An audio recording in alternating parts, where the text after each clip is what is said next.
Hello guys! Hello Gemini! Welcome dito sa aking channel, Kapalaran 888 Gemini. Alamin natin kung anong messages, vibration, gabay, energy para sa lahat ng Gemini. Thank you sa lahat ng Gemini na patuloy na nanonood dito sa aking channel, sa mga nag-like and share, subscribe, sa mga nagpe-press ng notification bell button. Thank you sa inyong lahat guys. Okay, so general reading lang to. So, gamitin natin ang ating intuition guys sa panonood. Mature woman, okay. And number 10, journey. Gemini, wow. Okay, Gemini. Comment down below if you resonated. This is your mother. This is your woman na, kumbaga, parte ng buhay mo. So, kung babae ka, sinasabi na meron pa na babae sa buhay mo na kailangan mong bigyan ng focus.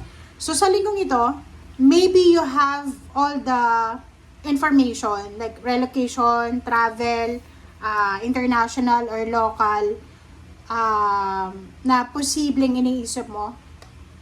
Maging careful ka, okay? Kailangan makinig ka sa kung sino man ang mature woman na to. Is either lola mo yan, nanay mo, tiyahin, kapatid na mas matanda sa'yo, or maybe someone, yung supervisor mo, yung leader mo, or kung sino man siya. So, sinasabi ng baraha na importante na bigyan natin ng respeto and focus kung sino man ito na may edad na sa buhay mo.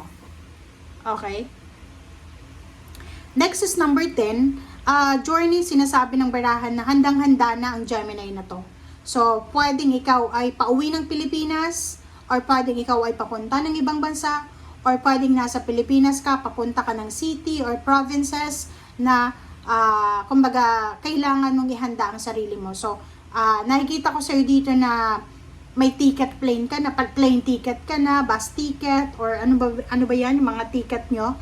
And yung documents mo, clear na siya. So, nakikita ko sa'yo dito na you're ready for the transformation, for the change, for the alchemy, and for the new beginnings.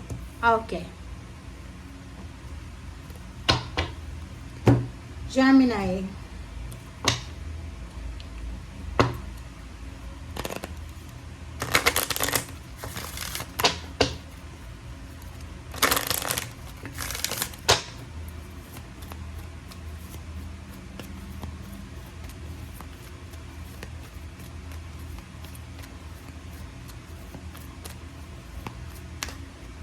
Okay. Wish wisely, protection.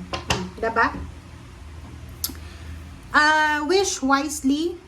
So, sinasabi sir dito, Gemini, na gamitin mo yung mga wishes mo sa tama. Kumbaga, marami tayong minamanifest sa buhay natin.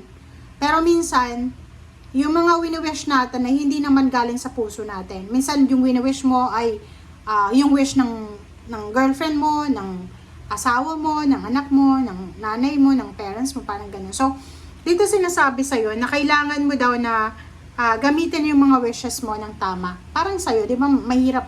Like, yung iba nag-wish ng masama laban sa ibang tao, yung iba naman nag-wish para sa ibang tao. Dito sinasabi na, use your wishes wisely to manifest your heart's desires and take practical steps towards making your dreams come true, di ba? So, dapat, pag nag-wish ka daw, dapat klaro, okay? Kung ano yung gusto mong mangyari. And at the same time, hindi lang tayo puro wishes, dapat hindi lang tayo puro prayers and manifestation, dapat mayroon din tayong actions na ginagawa. Okay? And don't worry, kasi yung message na yan ay hindi yan para sa lahat ng Gemini. Protection. So dito Gemini, ano man ang ginagawa mo sa ngayon, ano man ang sitwasyon mo sa ngayon, don't worry, don't be afraid, okay? Huwag kang matakot kasi you're protected, okay? The fairies of protection, or your spiritual helpers, guides, angels, the universe, are shielding you with magical fairy ring of love and light. Diba? So parang yung mga spiritual helpers mo ay kumbaga, gumawa sila ng team. Diba? They form a team, parang allies, diba? Kakampi mo sila. So, naandyan sila sa tabi mo, sa paligid mo para protectionan ka sa kung ano man itong gusto mong mangyari. So, kumbaga, lahat ng actions mo, lahat ng plano mo sa buhay ay align sa universe. Kasi they are protecting you eh. 'Di ba? So, ibig sabihin, nasa tama kang direction, nasa tama kang journey. So, tuloy mo lang. Keep going lang.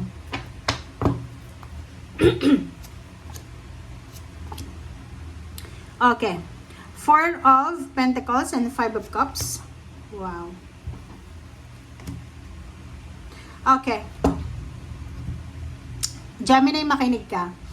4 of Pentacles and 5 of Cups, sinasabi ng baraha sa'yo dito na sa linggong ito, meron kang mararamdaman ng panghihinayang, regrets. Bakit? Kasi may intindihan mo, kumbaga marirealize mo sa linggong ito na napaka-importante yung pag-iipon ng pera.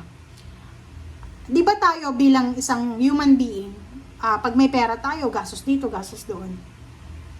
And then pagdating ng araw, pag mayroon na tayong problema sa pera, doon natin marirealize na sana inipon ko yun, sana nagtira ako. Diba? Parang ganun. So, yun yung pwedeng maramdaman mo. But, maganda to. Kasi, kung ano man tong nararamdaman mo sa ngayon, na panghihinayang, siya ay makakatulong para maging aggressive ka and impulsive ka na mag-ipon ng pera talaga. So, ang linggong ito ay napakaganda kasi yung linggong ito ay parang may urge and desire ka na talagang lahat ng kikitain mo, lahat ng perang hahawakan mo, ikikip mo siya, imamanage mo talaga siya ng tama. And nandito yung Magician, sinasabi sa'yo dito ng baraha na mag-iingat ka. If you are in a relationship, may asawa ka, may boyfriend, girlfriend, isang hindi inaasahang relationship ang pwedeng pumasok sa buhay mo or tao, syempre, na gustong maging relasyon ka. Lalo dun sa may mga asawa, may kalibin, may boyfriend, girlfriend, mag-iingat kayo kasi mabilis to eh. Parang isang magic na darating. Like, mamimit mo siya sa airport, sa station, train station, or kahit sa grocery. Basta, etong relationship na to ay pwedeng mabuo siya in just one night, in just one snap ng finger mo. Parang ganon. Okay.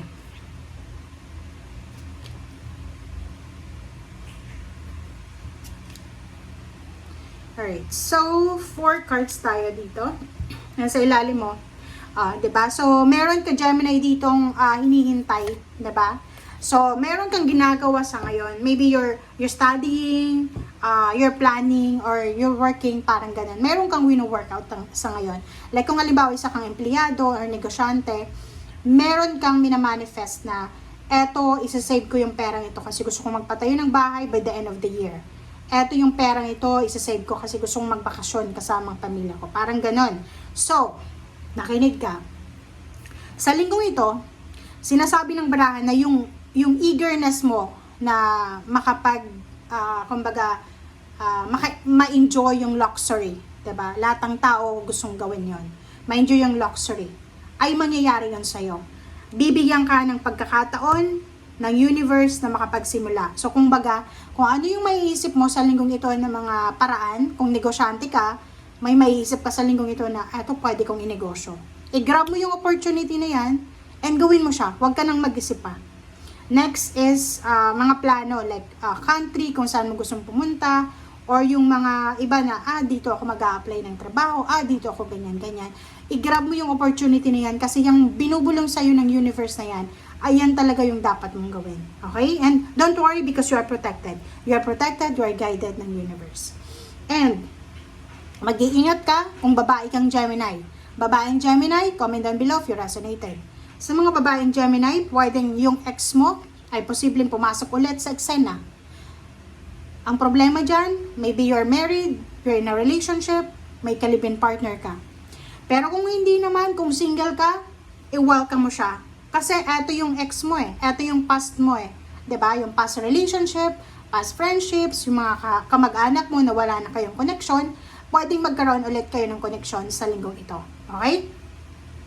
So, dito sa Knight of Cups na to, sinasabi ng Knight of Cups sa'yo na lahat ng i-offer sa'yo ng universe sa linggong ito, mapa-relationship, mapa-pera, trabaho, negosyo, lugar, or mindset, or habits, or hobbies. Basta kung ano yung maiisip mo, or ano yung papasok sa isip mo ngayon, tanggapin mo daw yon.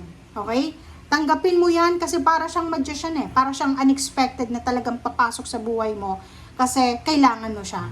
And naka-align yan sa kagustuhan ng universe and the spiritual helpers. Okay? Thank you guys for watching. Bye!